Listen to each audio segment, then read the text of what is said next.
investment to drive economic activity. To this end, the budget proposes an inflation-linked increase to the general fuel levy. For the 2025-26 fiscal year, this will only new tax proposal that I'm announcing. This is the first fuel levy increase in 3 years.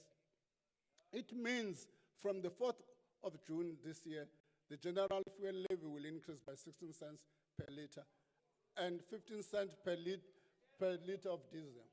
Unfortunately, this tax measure alone will not close the fiscal gap over the medium term.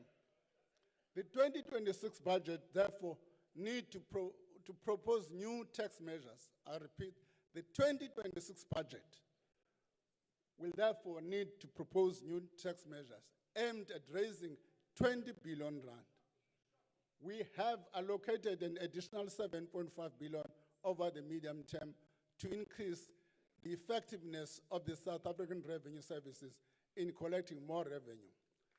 Part of this allocation will be used to increase collection from debts owed to the fiscals.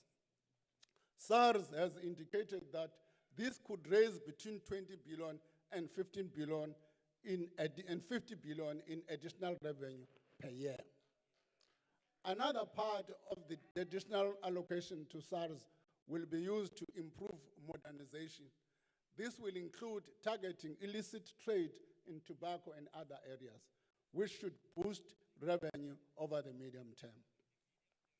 As SARS utilizes this investment to raise additional revenue, which I believe can be at least 35 billion, the 20 billion to close this current revenue gap will not have to be raised through taxes. Madam Speaker, let me call on every South African, be they individuals, small business operators, large corporations, to honor their tax obligations and contribute to the building of a better and more equitable nation. To all taxpayers that continue to pay their taxes, thank you. We do not take this for granted.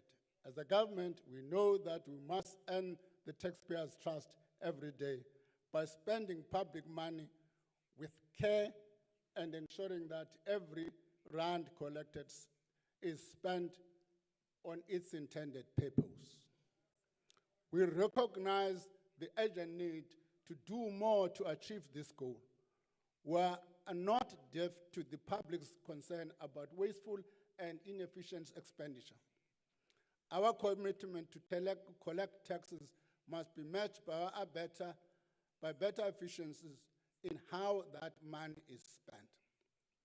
It must be matched by much stricter oversight that quickly identifies problems and provides timely solutions when things go wrong.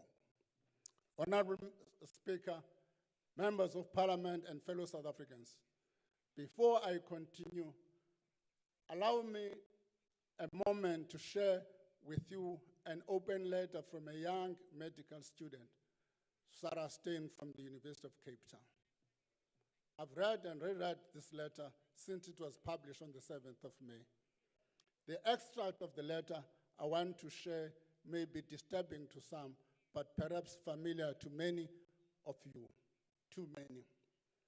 The situation this young doctor describes of the state of public hospitals and the emotional toll of working day after day without the basic resources necessary to help people in need in the heartbreaking reality that this budget hopes to address. It is the reality that all of our efforts as political parties and as government must concern with, above all else. Part of this letter reads, and I quote, "Working in a public hospital with a way too few resources punches you in the gut every day. It is not just the trauma of seeing your patients die. It is having no gloves in a delivery room, no alcohol swabs to clean wounds, and knowing that nurses stop at the shop on the way to work to buy their own glove and masks because the clinic has run out of it. Where waiting time for a scan a month's long. That is the comparable. It's limited by 900 meters regularly to decide who is more because there's only one base one. Hence, so this is the budget maintain but I don't personally encourage to restore critical services and invest in infrastructure and critical to basic services and lift economic prosperity. As a result, total allocated interest will amount to 6.69 billion by medium term. There is also 108 billion by medium term. This is what I'm going to do my project. What this means is that we have proposed a piece budget by 232 billion. The current budget is increasing, but we're around 80 billion. A breakdown of the sector looks